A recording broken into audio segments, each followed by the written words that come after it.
Detective, you have spent more time making us sit and wait for you than anything else. Madame Van den Bosch, if you think I have spent my time focused on anything besides uncovering the Major's killer, you are sorely mistaken. I'm sure you will be eager to share your findings with us then. All in good time, Madame. Firstly, to understand the truth of what has occurred this weekend, one must know the timeline of events that not only preceded the Major's death, but succeeded. We are all well aware of what happened before, Detective. You can save your breath. You are only aware of what the guilty parties wanted you to believe, but now I shall apprise you to the true events. The reason for us all being here, you know. The altercation between Monsieur Demire and the Major, you know. The body of Monsieur Hagen was found while we were all sat enjoying a most delicious meal. That you also know. But what was kept from us all was that his body lay on the study floor for far longer than was thought. It was that servant. She found him. S'il te plaît, monsieur. It was indeed young Inga that found the Major's body lying lifeless in the study. So it was her. Monsieur, I will not allow for any further interruptions. I return to the Major's body. If we are to believe the scene that we were presented with, the Major must have been killed during the first course of our meal, a meal that none of you left, even for a moment. Speaking in the evening, you all confirmed one another's alibis, and although there was doubt in the validity of some, I confirmed that they were indeed all true. What I could not understand was how a man came to be found dead, and every guest accounted for at the time of death. That is until I questioned the latter. Monsieur Beckers, I shall now allow you to speak. You saw the Major smoking a cigar in the snow. Is that true? It is. False. You saw what you were meant to see. Someone in the Major's coat standing outside, giving the illusion that the Major was still very much alive. Monsieur da Silva, on the afternoon of the Major's death, do you recall hearing a telephone ring? Now that you mention it, I have not heard a single ring all weekend. Correct. The telephone lines have been down for the duration of our stay, meaning the telephone call that was received and promptly directed to the Major's study was yet another act of trickery and deceit. But it did not end there. When I entered the study for the first time, it was obvious someone had already been there and falsified the scene to stage a burglary and clear away important evidence, including the murder weapon.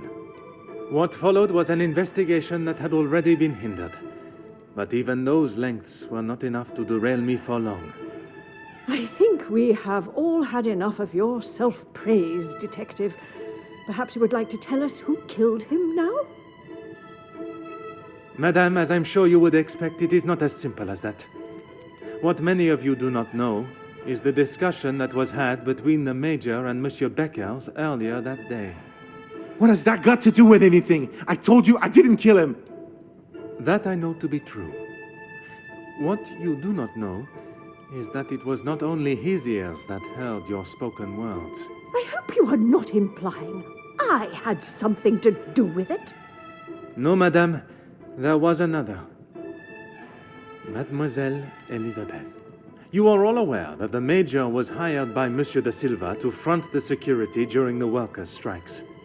What very few of you know is that it was the Major's order that instigated the vicious attacks on those unarmed men and resulted in numerous deaths, including Mademoiselle Elisabeth's fiancé, Luc.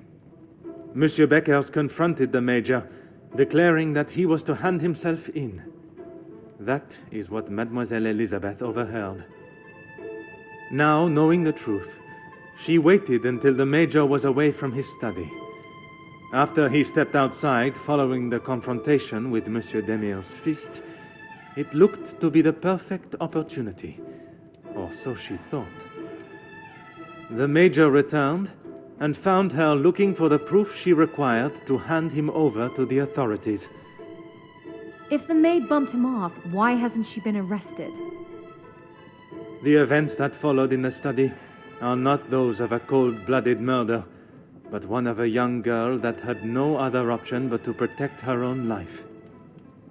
Sounds to me, Detective, like you have taken a shine to this young girl and would rather protest her innocence than arrest her for murder, the crime she has committed. Jeez, this is gonna make for a juicy story. Mademoiselle, I ask you this. You have seen the Major's anger before, oui? What if I have? How do you think he would have reacted if someone was to find proof that he had committed a terrible act, and that if made public, would surely result in his incarceration? Exactement. It is quite the story you have told, Detective, but all I have heard is that Elizabeth overheard a conversation blaming the Major for her fiancé's death, and she murdered him in revenge. A servant killing a man that is as revered as he was. She will face the noose. I am not denying that a man has lost his life, but it is not the crime of murder that you all believe. While the Major did not deserve to die in such a way, it was his actions towards Mademoiselle Elizabeth that drove her to defend herself in any way she could. Mademoiselle Elizabeth will be punished, but we will let the law decide the severity of her punishment. She has played you like a fiddle, Detective, acting the innocent victim. She will be arrested and hanged for her crime, like every other cold-blooded killer. Hear, hear. Give her what she deserves. The girl has got to pay for what she's done.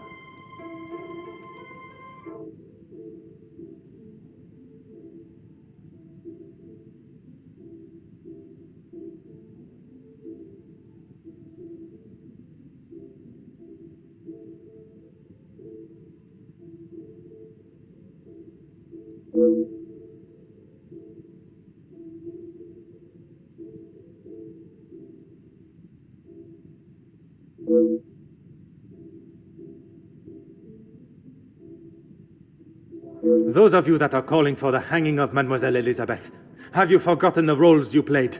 Your actions have been far from innocent.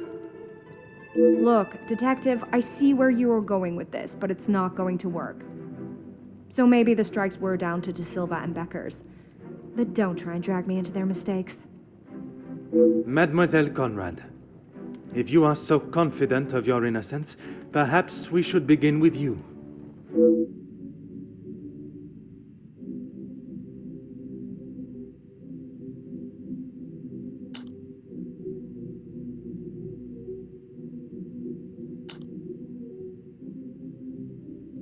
You don't need to imply it's only me that does.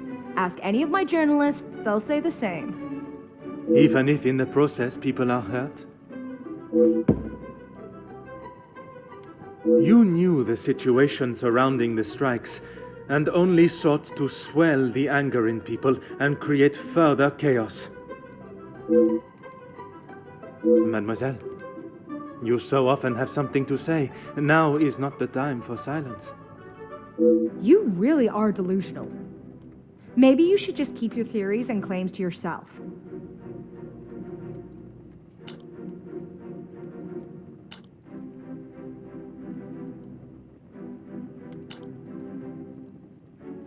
You obviously have no idea what goes on in my world. I would say stick to honest police work, but it seems that it's not in your field either.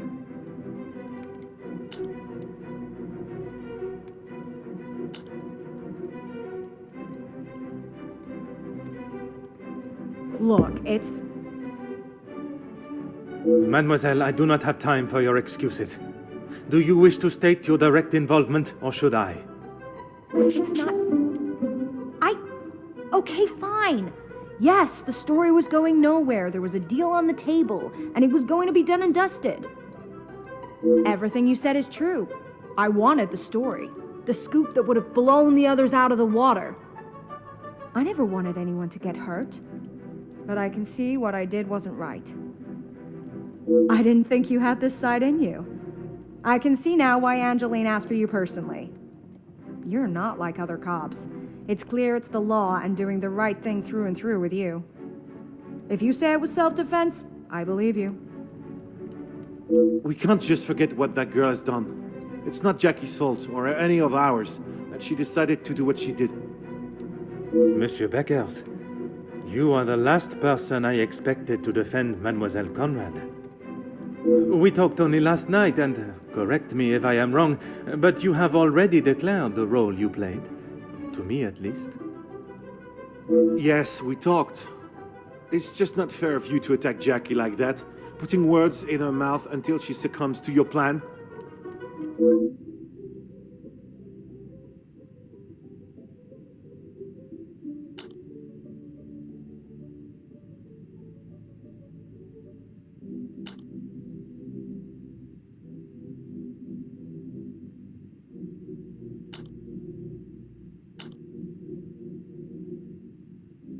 Detective, I'm afraid you're misunderstood.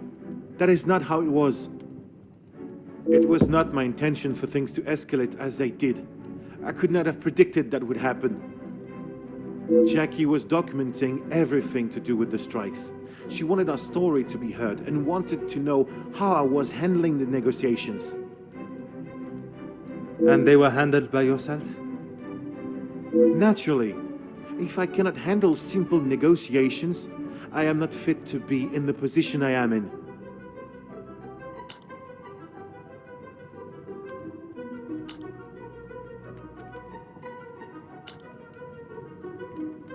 No, it wasn't like that. This is not a tale that has been created. The facts I speak came directly from your mouth yesterday. Why is it you cannot admit she exploited your passion and desire for your men in front of the other guests? Nothing is ever simple, Detective. I'm sure you understand that better than anyone.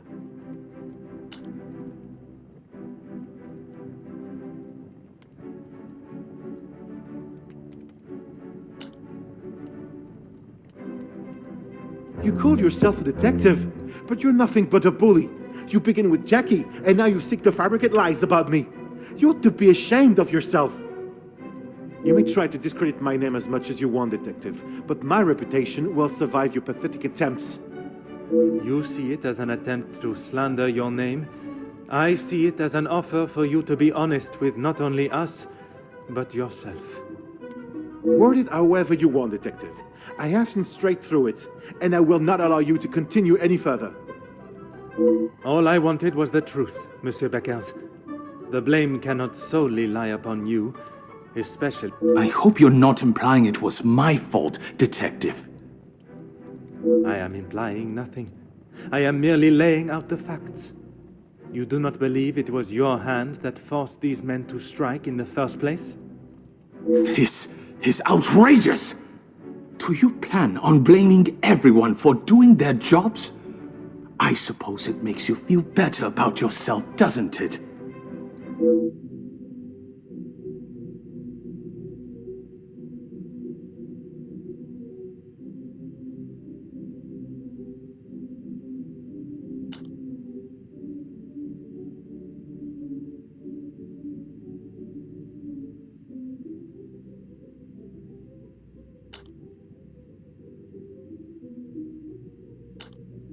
It may be a big deal to you, but I am used to workers not being happy with something. And most of the time, that unhappiness is directed at me. When you're in charge of your own factory, you'll understand. I handle the situation the best I could. If you think otherwise, maybe you have proved us all right that you aren't the great detective you claim to be.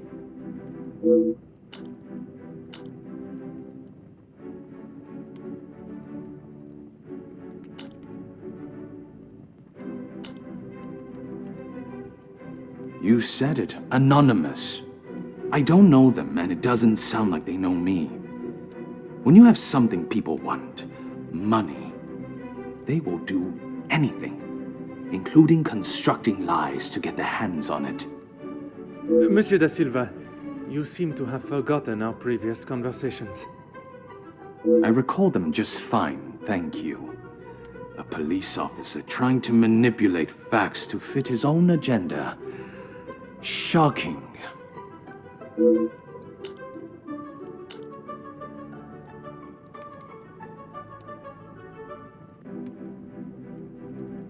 Do you really think this is the first time blame has fallen at my feet?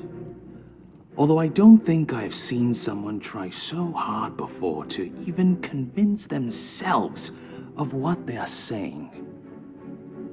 Have you not learnt enough already from having your factories closed?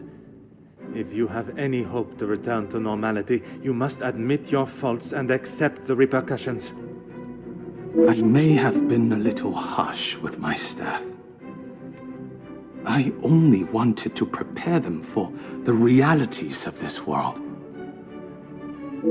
I was never given the opportunities that they have today, and I succeeded. All they do is demand more and more at the factories and at the house. How am I meant to keep a good profit if every franc is going to them?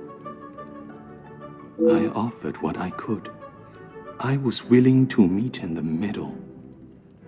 But maybe that wasn't enough. Swallowing one's pride is no easy feat. But if it means that a young girl will receive fair judgment, I am prepared to do it. Merci, monsieur, for your honesty. Admitting your responsibility is an honorable move. What now, Detective? Is this absurdity going to continue much longer?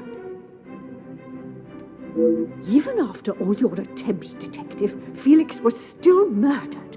Self-defense or not, she chose to hide what she had done because she knew what she had done was wrong. And she will be punished for it. It was not choice to hide anything, madame. If in her position, I ask, what would you have done? The Major has already furiously thrown an object at you, barely missing your head, and now has hold of your arm. I wouldn't have driven a knife into him, that I can tell you for sure. She is no fool. She intended to kill, not to defend.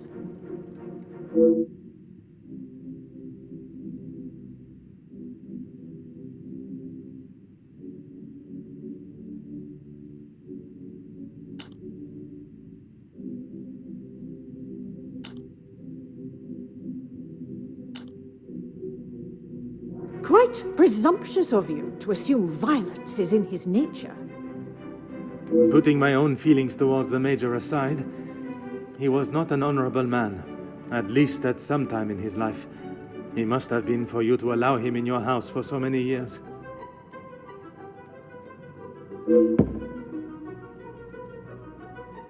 So, even you confirm he had a history of aggression.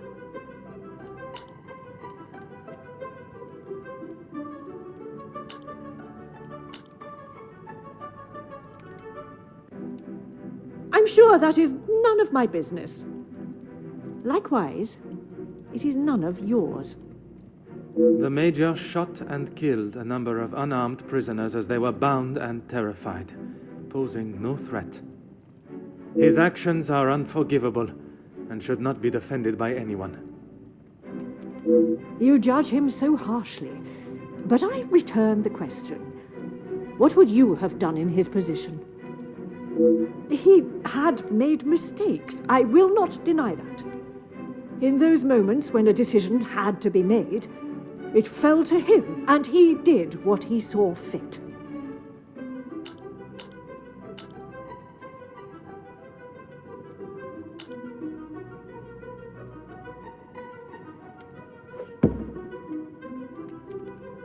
S'il te plaît, madame. I ask that you consider everything you know of the Major carefully.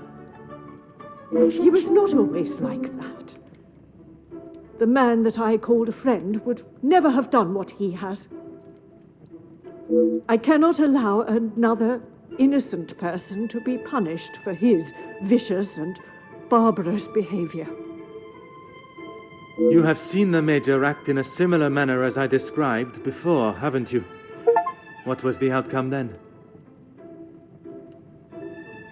You have convinced me that I am wrong, in both my opinion on Elizabeth's punishment and in the friendships I keep.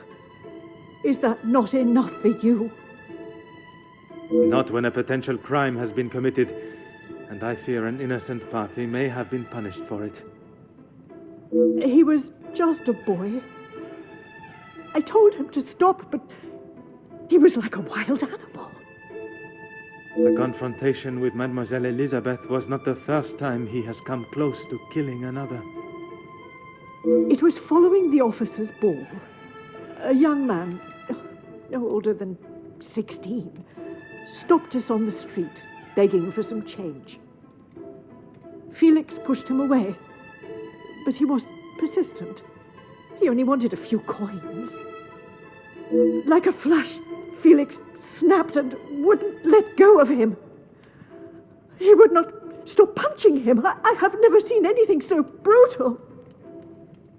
But he was never charged for the attack. Felix called the captain at the station and said that the boy had tried to rob him, and he was merely defending himself. The boy was thrown behind bars without a second thought. It was a full week before the bruises on Felix's knuckles finally faded.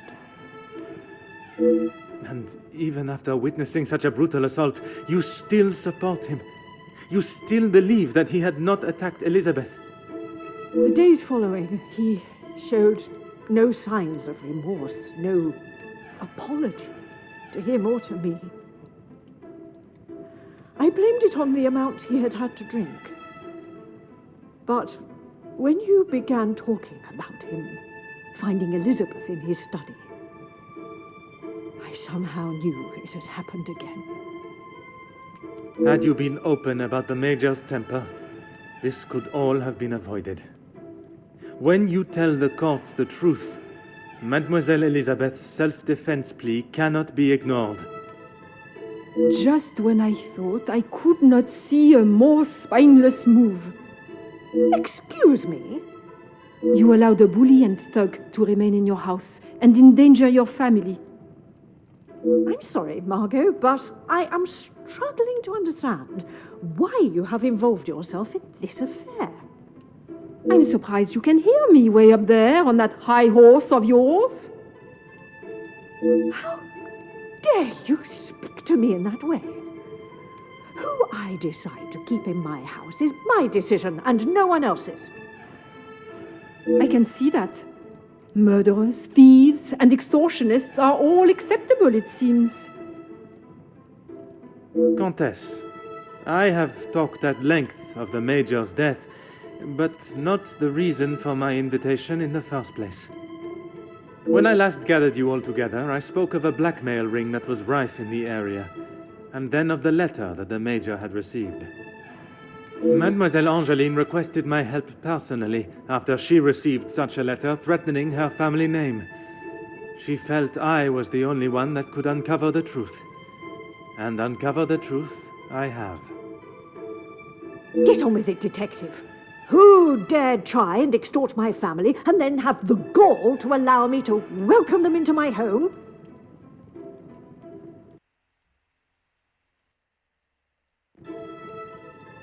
If it was not for the honesty of a young servant, I would perhaps still be looking for the For goodness sake, it was me. Margot, how could you? While it looked as though the Countess was helping the young women at the shelter, she was in fact only finding them positions of employment in wealthy homes to gather information on them and learn secrets that she would ultimately be able to use against them. Monsieur da Silva fell victim to her network of moles and was in turn blackmailed. It was quite the prosperous setup you had, knowing that they would not be prepared to lose their social standing if a secret was to find its way from where it had been hidden for so long. That cannot be true, Margot. How could you do such a cruel thing? That is rich, coming from you. You are one of my oldest friends. High and mighty Madame van den Bosch. You think you can do what you wish when you wish it and there will be no repercussions. You are as bad as all of them. If I do not get a straight answer out of you, I will march you to the police station myself. I'm surprised it took the Major this long to start living with you. He must have been on the edge for some time. How dare you speak to me like that? In my own home. A home you share with the father of your daughter for so many years, and she still remains none the wiser. You have no right.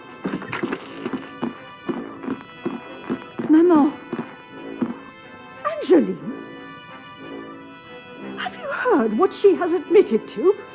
She is merely trying to make herself... Is what she says true? Felix, he was my father? That is the secret that the letter was talking about, isn't it? You told me that we had nothing to hide. Detective Poirot, were you aware of this? Oui, mademoiselle. But it was not my place to repeat. I don't understand. What about father?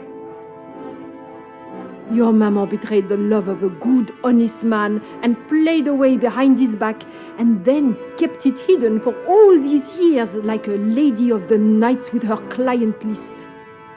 You will say no more. Angeline, I... Did Felix know? This is not an appropriate conversation. He knew, dear girl. He knew the whole time.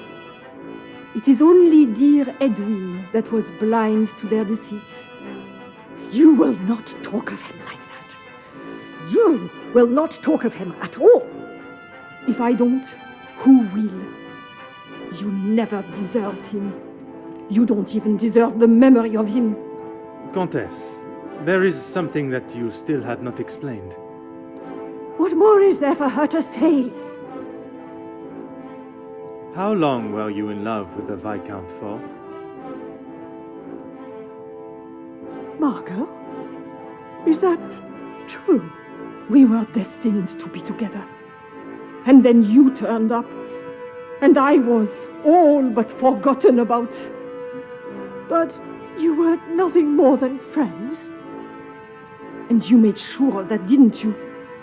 From the day you arrived, it was all about what you wanted and what you had to do to get it. You didn't consider Edwin at all. He was just a purse to you. I loved my husband, and I miss him every day. Loved him enough to stray? Both of you, no more. Please, Angeline, let me explain. Maman, I do not wish to hear anything else from you. Not even your own daughter wants to hear your lies anymore. Cassandra van den Bosch, all alone. How dare you!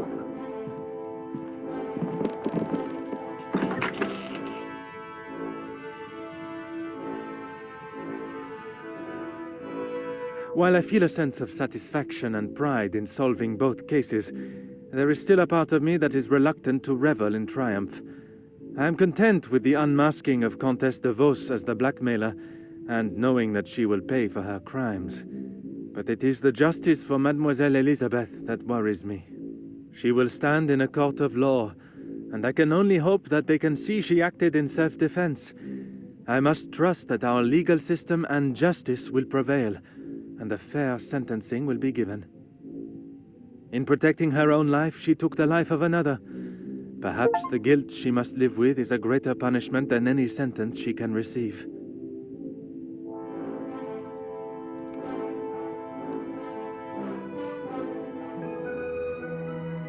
Comtesse de Vos was taken from Nemozinet House in cuffs and placed under arrest. Although she initially tried to plead her innocence, Inga, along with a number of other girls that the Comtesse had found employment for, came forward and made full statements. She was charged with 5 counts of blackmail and extortion and sent to a house of corrections, where she will have a new life to become accustomed to. Monsieur Sterling and Mademoiselle Rihanna were also reprimanded for their participation. While they may not be facing time in prison, tampering with a crime scene and obstruction of a police investigation are certainly not something that houses and new employers will look positively on.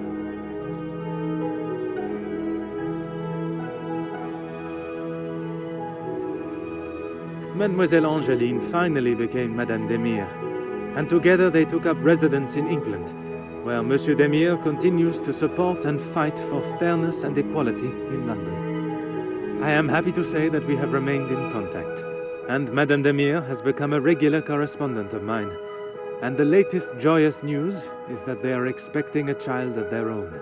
Madame Van den Bosch showed compassion that I had not seen in her before. She stood in court and gave a truthful and genuine character reference of Elizabeth, as well as describing the Major and the atrocious crimes he had committed. After Madame Van den Bosch's secret was revealed to the world, her position in the social hierarchy was no more, disappearing in a moment. While she still resides in Belgium, I believe she has had to adapt to a far more modest way of life. A humbling experience for her, I am sure. Following her actions in the courtroom, Angeline believed that her maman still had a place in her life. Although they are on different sides of La Manche, they remain in contact. Mademoiselle Conrad left Nemozinet House the same way she entered, confident in herself and audacious in her opinions. Her report of the Major's murder at the house and the surrounding blackmails became one of the most talked about stories of the year. While there were certain details of her own involvement that did not make it to print, she was really quite complimentary about the detective at the heart of the case.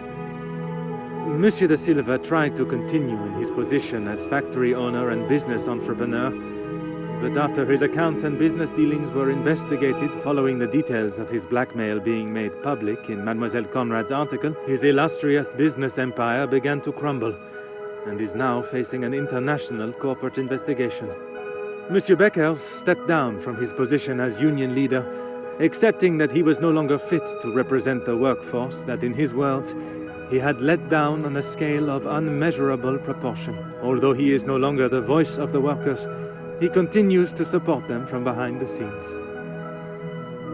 Monsieur Zachariah and his brother made amends, and returning to his family home, and after sobering up, he was able to find the help that he required. I understand that he is now helping fellow soldiers with similar conditions. And Mademoiselle Elizabeth, she stood before a court, and while the proceedings were deemed controversial, the charges against her were dropped, and the reasoning of self-defense was accepted by the presiding judge. Madame Van den Bosch's testimony, along with Mademoiselle Angeline's declaration of her good character, was enough to show that it was not in Elizabeth's nature to act in such a violent way. The abundance of evidence against the Major, and his violent and cruel nature, including his appalling acts during the strikes and the war, was more than enough to prove that Mademoiselle Elizabeth had no other option in that situation but to defend herself in any way that she could. With the new arrival of Madame and Monsieur Demire's child next year, they have agreed to give Elizabeth the opportunity to return home to England and take up a position in their home as nanny.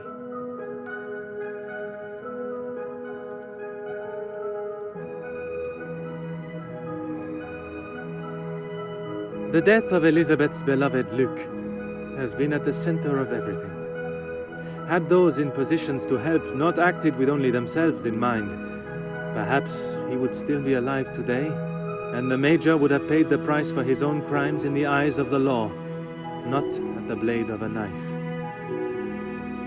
The blood of Major Felix Hagen will remain on Elizabeth's hands, a stain that wherever she is and whatever she may do, she will never be able to wash clean. However, it will remain as a reminder to not only her, but all of us, of what we as human beings are capable of to protect ourselves.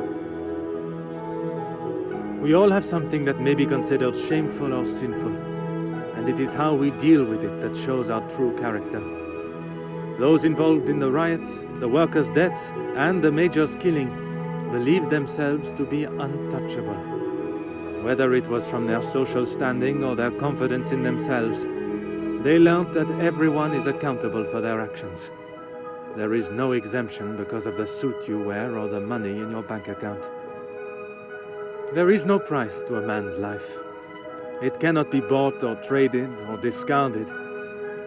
No man is better than another, including Detective Hercule Poirot.